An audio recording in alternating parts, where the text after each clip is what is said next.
بسم اللہ الرحمن الرحیم۔ السلام علیکم، آپ دیکھ رہے ہیں الف نیوز اور میں ہوں آپ کے ساتھ ماجد علی۔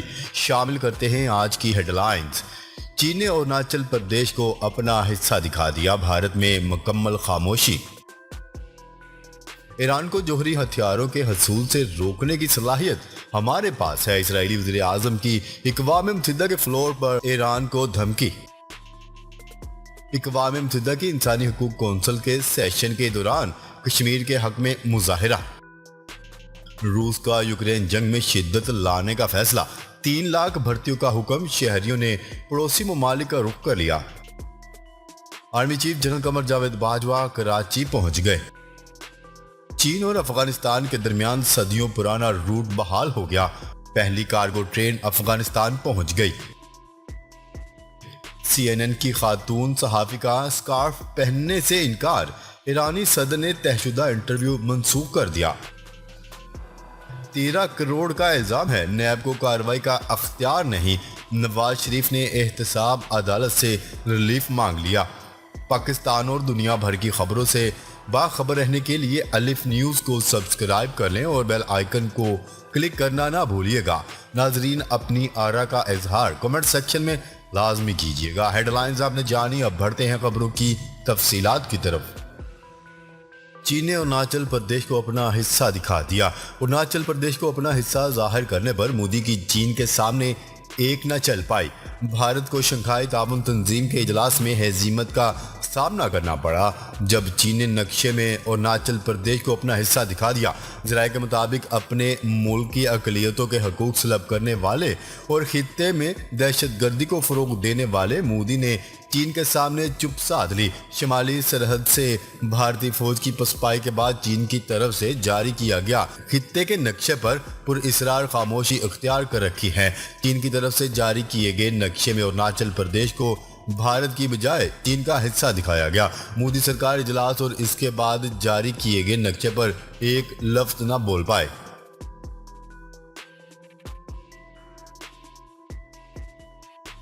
خبر کے اگلے حصے میں بات کرتے ہیں۔ اسرائیلی وزیر اعظم یائر لیپیڈ نے کہا ہے کہ ایران اسرائیل کی مکمل تباہی چاہتا ہے۔ مستند فوجی دھمکیاں ہی ایران کو جوہری ہتھیاروں کے حصول سے روک سکتی ہیں۔ ایران کو جوہری ہتھیاروں کے حصول سے روکنے کی صلاحیت اسرائیل کے پاس ہے۔ اقوام متحدہ کی جنرل اسمبلی کے 77ویں اجلاس سے خطاب کرتے ہوئے اسرائیلی وزیر اعظم کا کہنا تھا کہ فلسطین کے ساتھ 2 ریاستی حل کا معاہدہ اسرائیل کے لیے ٹھیک ہے۔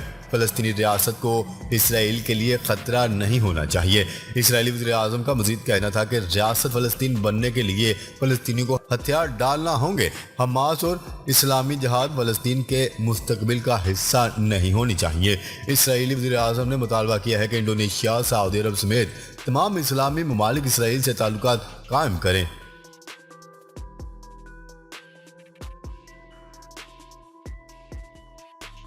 خبر کے اگلے حصے میں بات کرتے ہیں۔ جنیوا میں جاری اقوام متحدہ کی انسانی حقوق کونسل کے 51ویں سیشن کے دوران انسانی حقوق کی مختلف تنظیموں کی جانب سے مقبوضہ کشمیر میں بھارتی حکومت اور فوج کے مظالم اور بربریت کے خلاف احتجاجی مظاہرہ کیا گیا۔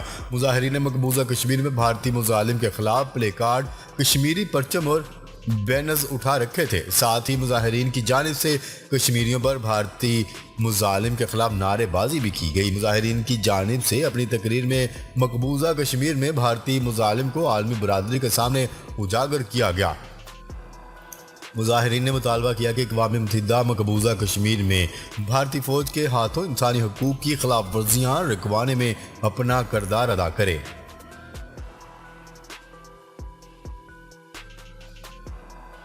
خبر کے اگلے حصے میں بات کرتے ہیں۔ روس کا یوکرین جنگ میں شدت لانے کا فیصلہ، 3 لاکھ بھرتیوں کا حکم، شہریوں نے پڑوسی ممالک کا رخ کر لیا۔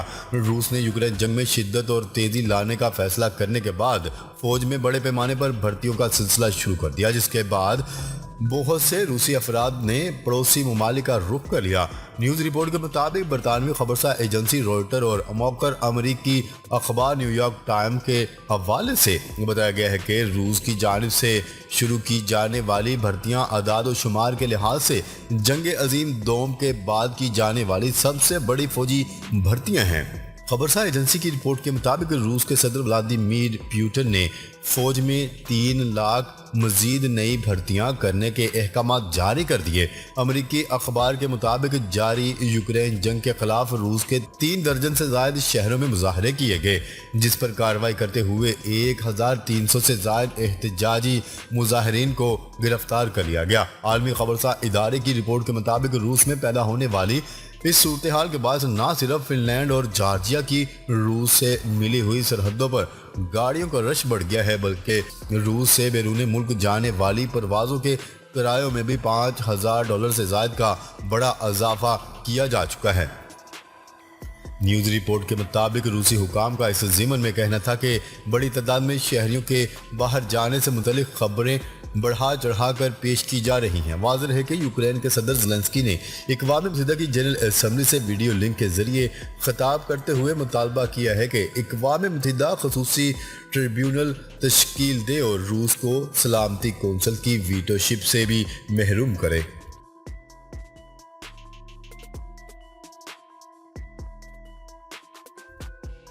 خبر کے اگلے حصے میں بات کرتے ہیں۔ Army chief general Qamar Javed Bajwa Karachi پہنچ گئے۔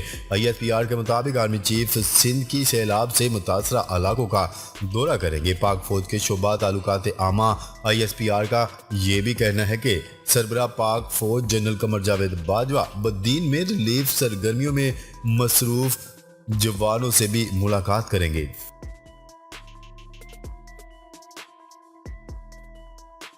خبر کے اگلے حصے میں بات کرتے ہیں۔ چین اور افغانستان کے درمیان صدیوں پرانا روٹ بحال کر دیا گیا۔ پہلی کارگو ٹرین افغانستان پہنچ گئی۔ افغانستان اور چین نے تجارت کا اہم سنگ میل عبور کر لیا۔ چین سے روانہ ہونے والی تجارتی کارگو ٹرین کرغزستان اور ترکمانستان سے ہوتے ہوئے صدیوں پرانے سلک روڈ کو استعمال کر کے جمعرات کو تجارتی سامان لے کر چین سے افغان دارالحکومت کابل پہنچی۔ افغانستان میں چین کے سفیر، امارات اسلامیہ کے اعلیٰ حکام اور وزراء نے چین سے آنے والی تجارتی ٹرین کا استقبال کیا۔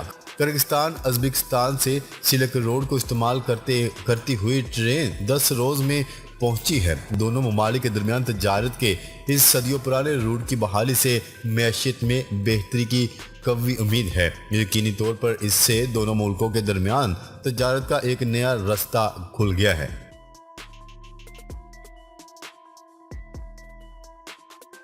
خبر کے اگلے حصے میں بات کرتے ہیں۔ ایران کے صدر ابراہیم رئیسی نے عالمی شہرت یافتہ خاتون صحافی کرسٹن اومان پور کو طے شدہ انٹرویو دینے سے اس وقت انکار کر دیا جب انہوں نے اسکارف پہننے سے منع کیا۔ نیوز رپورٹ کے مطابق امریکی نشریاتی ادارے CNN کے حوالے سے بتایا گیا ہے کہ صحافی نے ایرانی صدر کا انٹرویو CNN کے لیے کرنا تھا۔ ایرانی نژاد برطانوی صحافی نے اس حوالے سے سماجی رابطے کی ویب سائٹ ٹویٹر پر جاری کردہ بیان میں کہا ہے کہ انٹرویو کے طے شدہ وقت کے کچھ دیر بعد ایک معاون نے آ کر ان سے کہا کہ وہ اسکارف پہن لیں کیونکہ یہ محرم اور سفر کے مہینے ہیں، جس پر انہوں نے شائستگی سے یہ کہتے ہوئے منع کر دیا کہ وہ نیو یارک میں موجود ہیں اور یہاں کسی بھی قانون یا روایت میں اسکارف پہننے کی ضرورت نہیں۔ CNN سے وابستہ صحافی کے مطابق انہیں معاون کی جانب سے بتایا گیا کہ وہ اگر ایرانی صدر ابراہیم رئیسی کے کہنے پر عمل کرتے ہوئے اسکارف نہیں پہنے گی تو کوئی انٹرویو نہیں ہوگا۔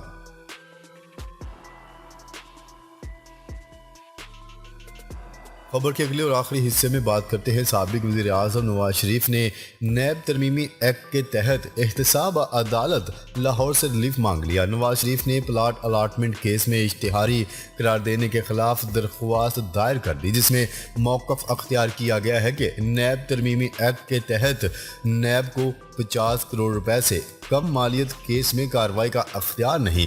درخواست گزار کے خلاف دائر ریفرنس میں 13 کروڑ روپے کی کرپشن کا الزام عائد کیا گیا ہے۔ احتساب عدالت 3 ملزمان کو پہلے ہی بری کرنے کا حکم دے چکی ہے۔ درخواست گزار نے استدعا کی کہ نیب ترمیمی ایکٹ کے تحت عدالت نواز شریف کے خلاف کارروائی ختم کرے۔ عدالت نے نواز شریف کو اشتہاری قرار دے کر جائیداد ضبط کرنے کا حکم دے رکھا ہے۔ خیال رہے کہ نیب ایکٹ میں ترمیم کی گئی ہے جس کے تحت نیب کو اب 50 کروڑ روپے سے کم مالیت کے کیس میں کارروائی کا اختیار نہیں ہے۔